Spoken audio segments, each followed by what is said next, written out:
Les Hébreux, le peuple de la Bible.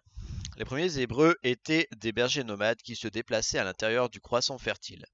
Leur histoire nous est racontée par la Bible, un livre immense qui rassemble des récits plus ou moins légendaires. Le long cheminement des Hébreux. La Bible raconte que vers 1800 avant Jésus-Christ, un Hébreu appelé Abraham serait entré en communication avec Yahvé, un Dieu tout-puissant. Ce Dieu lui demanda de quitter la Mésopotamie pour descendre en direction du pays de Canaan. Malgré son grand âge, Abraham se mit en route avec toute sa tribu, car Yahvé avait promis que le pays de Canaan appartiendrait à ses descendants pourvu qu'ils lui soient fidèles.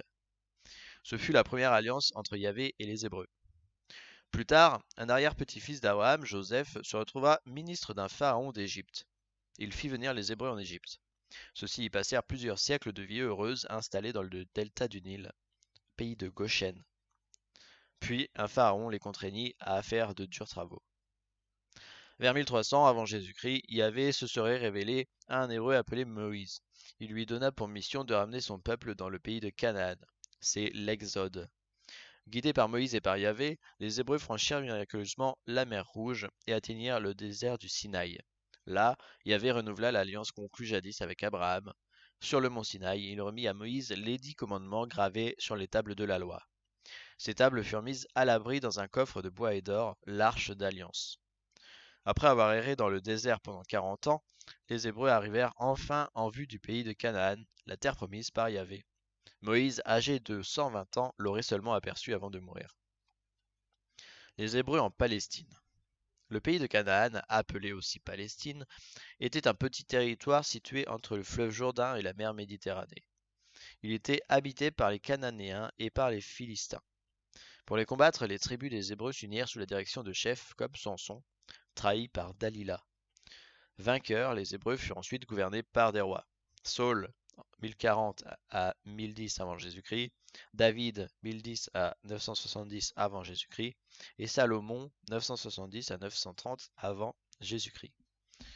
Leur royaume, appelé royaume d'Israël, avait pour capitale Jérusalem.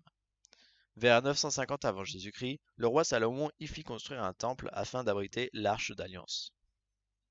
Après la mort de Salomon, les Hébreux se divisent. À plusieurs reprises, des étrangers viennent ravager la Palestine. Au VIe siècle avant Jésus-Christ, Nabuchodonosor, roi de Babylone, détruit Jérusalem et déporte les Hébreux loin de leur terre natale. Ceux-ci, appelés désormais Judéens ou Juifs, restent cependant fidèles à Yahvé. Ils vivent dans l'attente d'un Messie, un envoyé de Dieu, qui vaincra leurs ennemis. Après les Babyloniens, les Perses, les Grecs puis les Romains s'emparent de la Palestine. En 70 après Jésus-Christ, les Romains détruisent définitivement le temple de Jérusalem. Pour empêcher toute révolte, ils forcent les Juifs à vivre loin de leur terre. C'est la diaspora, la dispersion du peuple juif. Donc, le vocabulaire, la Bible, c'est le livre sacré des Hébreux, des Juifs et des chrétiens. L'Exode, c'est le départ d'une population qui quitte le territoire où elle vivait. L'Arche d'Alliance, c'est un coffre de bois recouvert d'or abritant les tables de la loi reçues par Moïse sur le mont Sinaï. Et la diaspora, c'est la dispersion des Juifs tout autour de la mer Méditerranée.